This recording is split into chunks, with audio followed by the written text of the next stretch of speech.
নবীকে ভালোবাসার দরকার আছে নাকি নাই? নবী আমার সবার প্রিয়, নবীর তুলনায় নাই যে কেউ, কথা ঠিক কিনা জোরে কর। আমি আপনাদের সামনে শুরুতেই এসে কোরআনে হাকিমের সূরা আলে ইমরান, যেটা কোরআনুল কারীমের 3 নাম্বার সূরা, এই সূরার আমি আপনাদের সামনে 31 নাম্বার আয়াত তেলাওয়াত করছি। আমার আল্লাহ পাক রব্বুল আলামিন বলেন, কুল ইন কুনতুম তুহিব্বুনাল্লাহ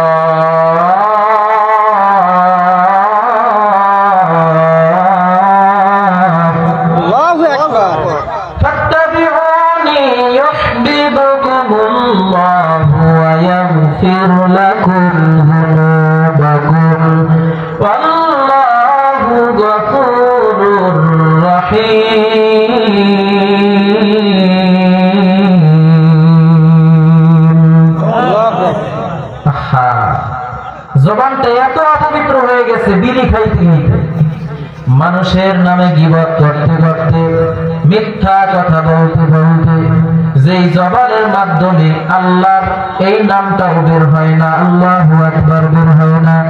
অথচ আপনারা সবাই এখানে মানুষ, সবাই তো মুসলমান, সবাইকে জবান দান করেছেন কে? জোরে কর। আল্লাহ পাকের জবান যদি আল্লাহ বন্ধ করে দেয়, কোন দুনিয়ার মানুষ ক্ষমতাওয়ালা বাধা দেওয়ার মতো সাধ্য নাই। আল্লাহ পাকের এই জবানটার হক আদায় করতে হবে কোরআন তেলাওয়াতের মাধ্যমে, হকের আওয়াজ দেওয়ার মাধ্যমে, নবীর বিরুদ্ধে বেঈমানেরা কথা বললে তাদের বিরুদ্ধে স্লোগান দেওয়ার মাধ্যমে, এই জবান দিয়া এমন প্রতিবাদী স্লোগান দিতে হবে রে মুসলমান, যেন বেঈমান লেজ গুটিয়ে বাংলাদেশ থেকে পালাইয়া দিল্লিতে যাইয়া পড়ে, কথা ঠিক কিনা? আজকে মুসলমানের মধ্যে আল্লাহু আকবারের আওয়াজ নাই,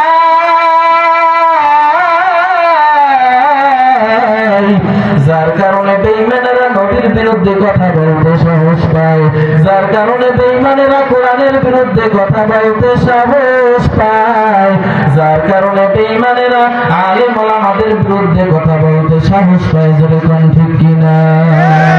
আল্লাহ পাক বলেন, হে নবী আপনি বলে দেন, কেউ যদি আমি আল্লাহর ভালোবাসা চায়, ফাত্তাবিউনি, তারা যেন আপনাকে অনুসরণ করে, তাহলে কি হবে?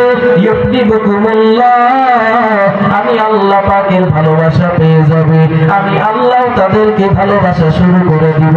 ওয়া ইয়াগফির লাকুম যুনুবাকুম, আমি আল্লাহ তাদের পাপকে ক্ষমা করে দিব। জোরে বলো সুবহানাল্লাহ।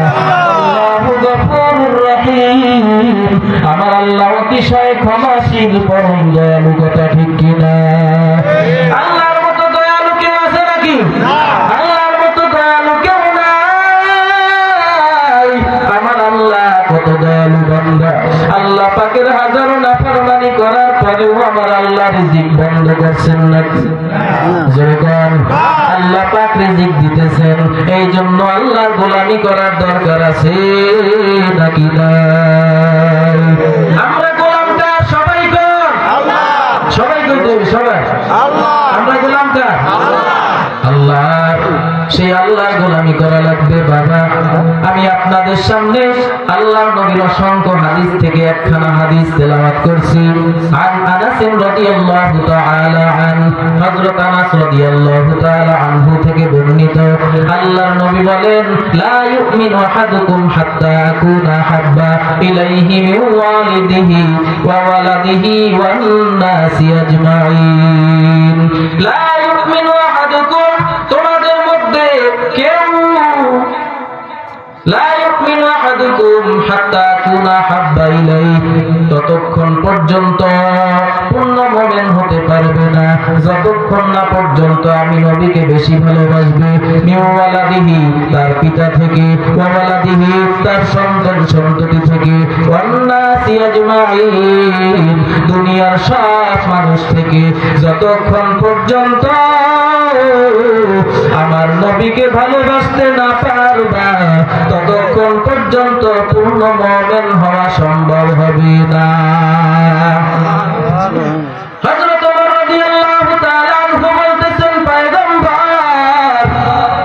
আপনাকে ভালোবাসি আমার থেকে। আল্লাহর নবী কয় তুমি এখনো পূর্ণ মুমিন হতে পারো নাই।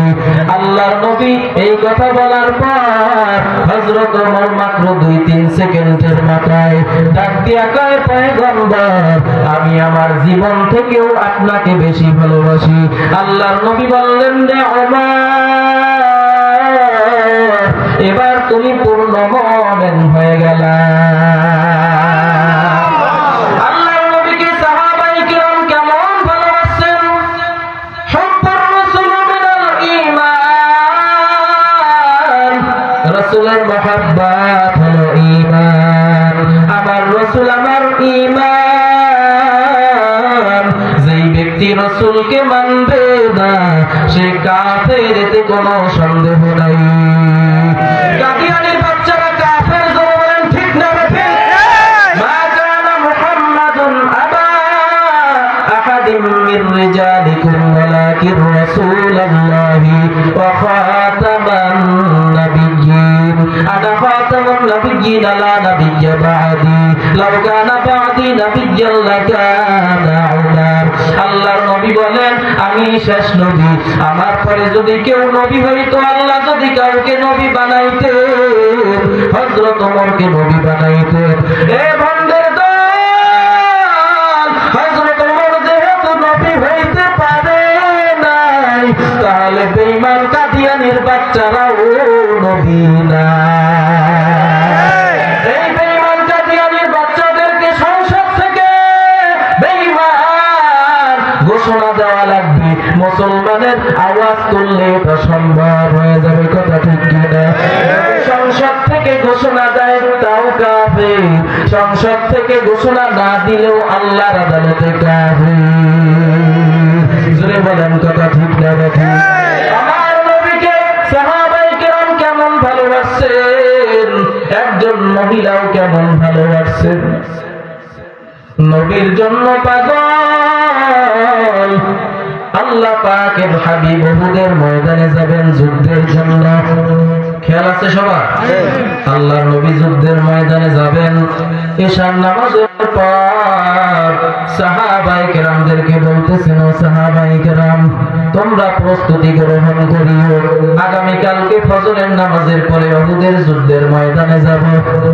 আল্লাহর নবী ফজরের নামাজ পড়ার পর সাহাবায়ে কেরামদেরকে নিয়ে যখন উহুদের ময়দানে যাবেন প্রস্তুতি গ্রহণ করতেছেন, এমন সময় আল্লাহর নবী কানের মধ্যে আওয়াজ পায় একটা মহিলার কান্নার আওয়াজ। আল্লাহর নবী হযরত আলী রাদিয়াল্লাহু তাআলা আনহুকে বলতেছেন ও আলী যাইয়া দেখো কোন মহিলা কান্না করতেছে। এই মহিলার কান্নার আওয়াজ যদি কাফের বেঈমান বেদিন মুশরিকেরা পায় তাহলে এরা কুচ্ছা রটাইবে যে আমি সাহাবায়ে কেরামদেরকে নিয়ে যুদ্ধের ময়দানে যাইতেছি, এই জন্য মায়ায় তাদের স্ত্রীরা কান্না করতেছি। যুদ্ধের ময়দানে গেলে সাহাবায়ে কেরামদের স্ত্রীরা তো কান্না করবে না, বরঞ্চ খুশি হয়, কথা ঠিক না বেঠিক? হযরত আলী গিয়া দেখে জান্নাতুল বাকির কিনারায় দাঁড়াইয়া এক মহিলা 3 বছরের একটা বাচ্চা শিশুকে কোলের মধ্যে নিয়ে ফুফাইয়া ফুফাইয়া কান্না করতেছে। ও মহিলা কেন কান্না করো? মহিলা ডাক দিয়ে কয় রে আলী আমি জানি সাহাবায়ে কেরামদের মধ্যে আপনি অন্যতম বড় আলেম, আপনাকে আমি ব্যক্তিগতভাবে চিনি রে আলী, কিন্তু যেই কথা রাসূলের কাছে বললে আমি সমাধান পাবো এই কথা আপনার কাছে আমি বলতে চাই না, আমি একটু সরাসরি মায়ার নবীর সাথে কথা বলতে চাই। হযরত আলী রাদিয়াল্লাহু তাআলা আনহু সামনে সামনে হাঁটতেছেন, মহিলা পেছনে পেছনে হাঁটতেছেন। আল্লাহর নবীর কাছে এই কথা বলার পর আল্লাহর নবী বললেন রে আলী তাড়াতাড়ি আয়েশার হুজরাখানার মধ্যে ঢুকাইয়া দাও। আল্লাহর নবী পর্দার ওই পাশে বসে কথা বলতেছেন। ও মহিলা কেন বাচ্চা কোলে নিয়ে কান্না করতেছো? মহিলা ডাক দিয়া কয় রে পয়গম্বর বদরের যুদ্ধে যখন আপনি গেছেন তখন আমার স্বামী জীবিত ছিল রে পয়গম্বর। আমি আমার স্বামীকে বদরের ময়দানে পাঠাইয়া দিছি, কারণ আপনার প্রতি আমার খুব মায়া, আপনি তো আমার ইমাম। আমার স্বামীকে আমি বলছি তুমি নবীকে সেফটি দেওয়ার জন্য তোমাকে পাঠাইলাম, তাড়াতাড়ি যুদ্ধের ময়দানে চলে যাও। ও পয়গম্বর, 10,000 কাফেরদের বিরুদ্ধে 313 জন সাহাবী মরেছে, এর মধ্যে 14 জন মাত্র শহীদ হয়েছে। এই 14 জন শহীদের মধ্যে আমার স্বামীও একজন। আমি অপেক্ষায় ছিলাম আমার স্বামী বেঁচে আসলে আমি গাজীর স্ত্রী হিসাবে পরিচয় দিব, কিন্তু কি ভাগ্য আমার স্বামী বেঁচে আসে নাই, আমার স্বামী শহীদ হয়েছে, আমি শহীদের স্ত্রী হইলাম পয়গম্বর। যখন দেখলাম আজকে আপনি আবার উহুদের ময়দানের আওয়াজ দিছে,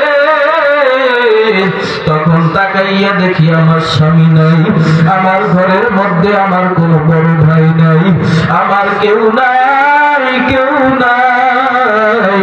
আমি মহিলা মানুষ কেমন করে যুদ্ধের ময়দানে যাই? আমার তো যাওয়া জায়েজ নাই। ও পয়গম্বর, আমি আপনাকে অনেক ভালোবাসি, যুদ্ধের ময়দানে গিয়ে যেন আপনি আক্রান্ত না হন, এই জন্য আজকে আমার এই 3 বছরের সন্তান আপনার কাছে নিয়ে আসছি, আপনি যুদ্ধের ময়দানে নিয়ে যান।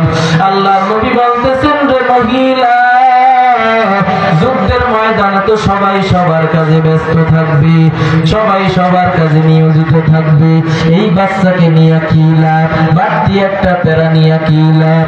মহিলা ডাক দিয়া কয়, রে পয়গম্বর, কাফেররা যখন আপনাকে ডান দিক থেকে তীর মারবে রে নবী, আপনি আমার এই কলিজা ছেঁড়া ধনকে আপনি ডান দিকে ধরবে, আপনি বেঁচে যাবেন, আমার বাচ্চার মধ্যে তীর ঢুকে যাবে রে নবী, আপনি আমার বাচ্চাটাকে সামনের দিক থেকে ধরবে। ও মুসলমান, নবীর জন্য যদি মায়া লাগে একটু চোখের 2 ফোঁটা পানি ফেলান, হতে পারে আপনার এই 2 ফোঁটা চোখের পানি আজকে মাহফিল কবুল হওয়ার গ্যারান্টি হয়ে যেতে পারে। আল্লাহর নবীর কাছে মহিলা এই কথা বলার পরে বলতেছে, না না, তুমি চলিয়ে যাও। আল্লাহর নবীর কাছে এই কথা বলার পর মহিলা কিছুতে যাইতে চায় না। মহিলা ডাক দিয়া কয়, রে নবী, আমি যাব না আমার বাচ্চাটা না নেওয়া পর্যন্ত। আল্লাহর নবী কয়, রে মহিলা,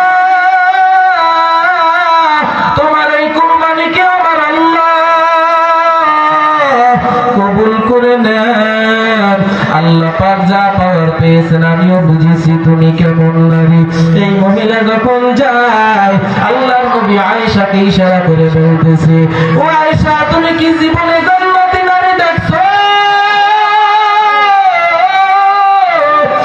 আয়েশা কয়, নবী না, কয় জীবদ্দশায় দেখে নাই, যেই মহিলা বাচ্চা করে নিয়ে যায় ওই মহিলাই হলো জান্নাতি নারী। জোরে কন্যা সুবহানাল্লাহ। এই ছিল নবীর মায়া, এই ছিল নবীর মুহাব্বত। সেই নবীকে ওসিলা বানাইয়া আমাদেরকে যদি কবরে আমরা যাইতেই চাই, রাসূলের সুন্নাত মানা লাগবে নি, ঠিক কিনা? জোরে কোন। মান আহাব্বা সুন্নতি ফাকাদ আহাব্বানি ওয়া মান আহাব্বানি কানা মাই ফিল জান্নাহ। আল্লাহর নবী বলেন, যে আমার সুন্নাতকে ভালোবাসে, আমল করে, সে আমাকে ভালোবাসে, আর যে আমাকে ভালোবাসে সে আমার সাথে জান্নাতে থাকবে। हम सिराते मुस्तफा दर तमामी हाले उकुन इत्तिबा सुन्नते खैरुल बशर गिर लाजिम ताबयाबी ऐब फरमान अहब्बा सुन्नती कौले रसूल मस्दाए गाना माई हम